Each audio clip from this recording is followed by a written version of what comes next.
Assalamualaikum warahmatullahi wabarakatuh. Kami mahasiswa dari Universitas Baitur Rahmah. Tugas ini dibuat untuk memenuhi salah satu tugas dari mata kuliah Pendidikan Pancasila dengan dosen pengampu yaitu Bapak Larisman MPD.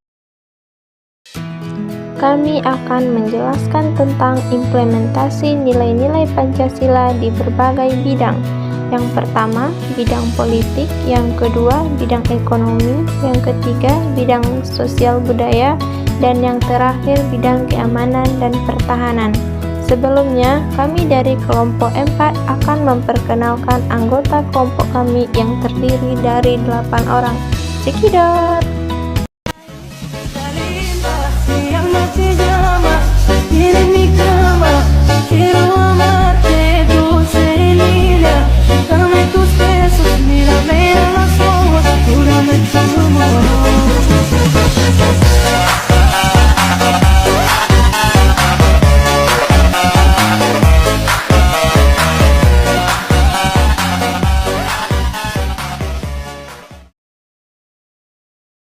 Pembuatan kebijakan negara dalam bidang politik dituangkan dalam pasal 26 ayat 1 dan pasal 28 ayat 1. Pasal-pasal tersebut adalah penyebaran dari pokok-pokok pikiran kedaulatan rakyat dan kemanusiaan yang terdapat pada sila kedua dan keempat.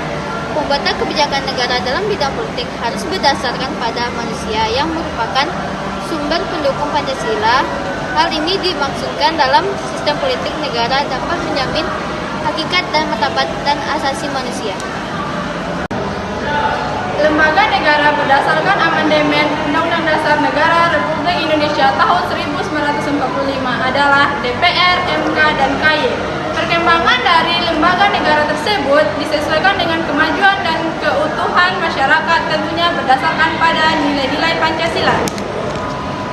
Di Indonesia diterapkan hak asasi manusia dilaksanakan dengan cara salah satunya adalah menjaga kelarasan antara hak dan kewajiban manusia.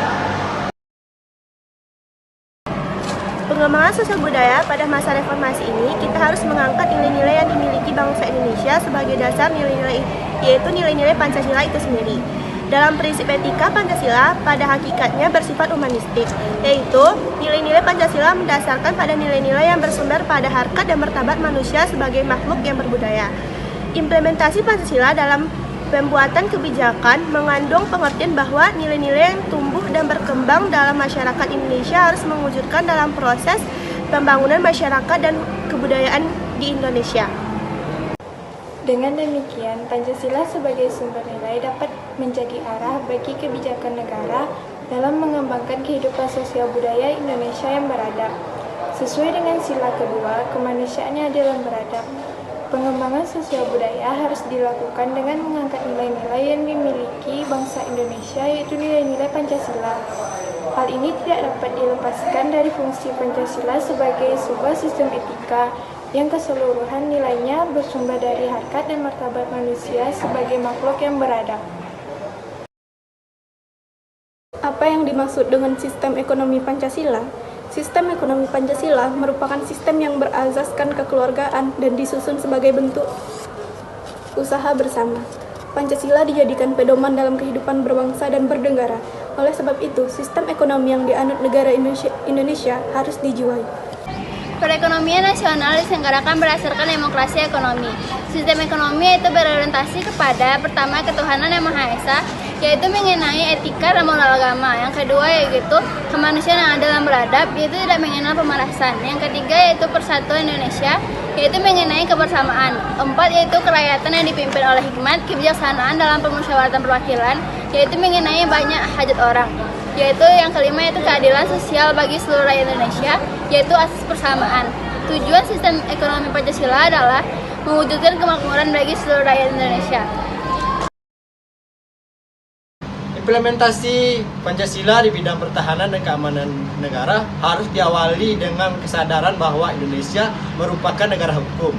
Pertahanan dan keamanan negara harus diatur serta dikembangkan menurut dasar kemanusiaan, bukan kekuasaan, yang artinya pertahanan Indonesia harus berbasis pada moralitas keamanan, sehingga Kebijakan yang terkait dengannya wajib terhindar dari pelanggaran hak-hak asasi manusia.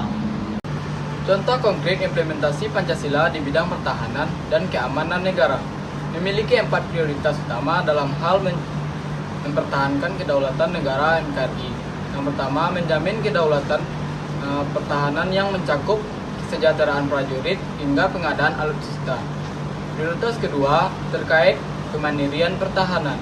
Selanjutnya, pertahanan bukan hanya sekedar memiliki kebutuhan pokok, namun juga dengan memperkokoh TNI.